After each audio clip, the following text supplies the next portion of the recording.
নমস্কার বন্ধুরা, এই মুহূর্তে পাওয়া আবহাওয়া দফতরের তরফ থেকে আবহাওয়ার গুরুত্বপূর্ণ খবর। প্রবেশ করেছে মৌসুমি বায়ু। আসছে বছরের শেষ কালবৈশাখী ঝড়। আগামী সোমবার পর্যন্ত উত্তরের ভয়াবহ বন্যার আশঙ্কা। এছাড়া আগামী 24 ঘন্টায় দুই বাংলার বিভিন্ন জেলায় বিক্ষিপ্ত বজ্রসহ ভারী থেকে অতি ভারী বৃষ্টির পূর্বাভাস। এমনটাই জানাচ্ছেন আবহাওয়া দফতর। আজ ও আগামীকাল কোন কোন জেলার আবহাওয়া কেমন থাকতে পারে জানিয়ে দেব সম্পূর্ণ বিস্তারিত ভিডিওতে। তাই অবশ্যই ভিডিওটি শেষ পর্যন্ত মনোযোগ সহকারে দেখবেন এবং চ্যানেলটি সাবস্ক্রাইব করে পাশে থাকা বেল বাটনটি অল করে রেখে দেবেন। তাহলে চলুন ভিডিওটি শুরু করা যাক। আবহাওয়ার পূর্বাভাসে বলা হয়েছে, মৌসুমি বায়ুর প্রবেশ করায় আজ থেকে আগামী কয়েকদিন দেশের বিভিন্ন অঞ্চলে বৃষ্টিপাতের প্রবণতা বৃদ্ধি পেতে পারে। একই সঙ্গে কোথাও কোথাও বিক্ষিপ্তভাবে ভারী বৃষ্টি হতে পারে। এতে সাময়িকের জন্য কমে আসতে পারে ভ্যাপসা গরমের তীব্রতা বলে জানিয়ে দিয়েছেন বাংলাদেশের আবহাওয়া অধিদপ্তর। এছাড়া আগামী 24 ঘন্টায় দেশের সর্বোচ্চ বৃষ্টিপাত রেকর্ড করা হয়েছে সিলেটের শ্রীমঙ্গলে 122 মিলিমিটার, আর রংপুরের ডিমলায় 120 মিলিমিটার বৃষ্টিপাত হয়েছে।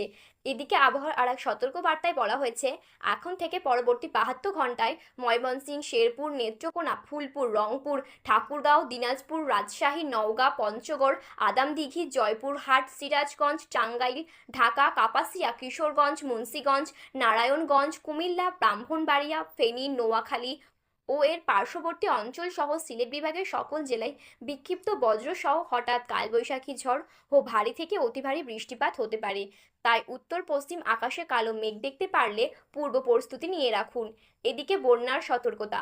আজ থেকে আগামী বুধবার পর্যন্ত ভারতের মেঘালয়, চেরাপুঞ্জি, আলিপুরদুয়ার ও উত্তরবঙ্গে ভারী থেকে অতি ভারী বৃষ্টি হতে পারে। প্রায় 200 থেকে 500 মিলিমিটার পর্যন্ত বৃষ্টি হতে পারে। এতে রংপুর ও সিলেট বিভাগে নদ নদীর জল বেড়ে তীরবর্তী নিম্ন অঞ্চলে বন্যায় আক্রান্ত হতে পারে। ইতিমধ্যেই টানা বৃষ্টি ও উজান পাহাড়ি ঢালে সুনামগঞ্জের সব নদ নদী জল বাড়ছে।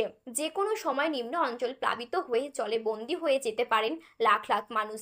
তাই অনুরোধ থাকবে, নদীর তীরবর্তী অঞ্চলের বাসিন্দারা যারা আছেন তারা আশ্রয় কেন্দ্রে চলে যান। এদিকে বর্ষার আগমনী বার্তা।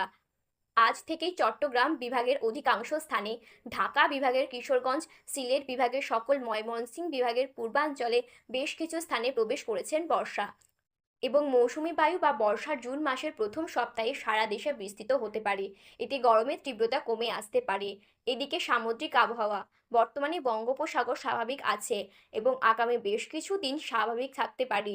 বঙ্গোপসাগরে আপাতত কোনো ঘূর্ণিঝড় কিংবা নিম্নচাপের আশঙ্কা নেই। আপনারা মাছ ধরার ট্রলার নিয়ে সমুদ্রে যেতে পারেন, কোনো বিপদ হবে না। এদিকে বাংলাদেশের আবহাওয়াবিদ মোহাম্মদ ওমর ফারুক জানান, সকাল 9টা থেকে পরবর্তী 24 ঘন্টায় রংপুর, ময়মনসিংহ ও সিলেট বিভাগের অনেক জায়গায়, রাজশাহী, ঢাকা ও চট্টগ্রাম বিভাগের বেশ কিছু জায়গায় এবং খুলনা বা বরিশাল বিভাগের দু এক জায়গায় অস্থায়িকভাবে দমকা হাওয়া সহ বৃষ্টি এবং বজ্র বৃষ্টি হতে পারে। সেই সাথেই ময়মনসিংহ, রংপুর ও সিলেট বিভাগের কোথাও কোথাও মাঝারি ধরনের ভারী থেকে অতি ভারী বর্ষণ হতে পারে। এই সময় সারা দেশে দিনের তাপমাত্রা সামান্য হ্রাস পেতে পারে এবং রাতের তাপমাত্রা সামান্য অপরিবর্তিত থাকতে পারে। পরবর্তী 5 দিনে রংপুর ও ময়মনসিংহ বিভাগে ভারী থেকে অতি ভারী বৃষ্টিপাত হতে পারে। একই সঙ্গে দক্ষিণ পশ্চিম মৌসুমি বায়ু বাইরে সারা দেশে বিস্তৃত হওয়ার জন্য অনুকূল পরিবেশ রয়েছে। তো এই ছিল আজকের আবহাওয়ার গুরুত্বপূর্ণ খবর। তো বন্ধুরা, এই রকম আবহাওয়ার খবর সবার প্রথমে পেতে হলে আমাদের চ্যানেলটি সাবস্ক্রাইব করে পাশে থাকা বেল বাটনটি অল করে রেখে দেবেন।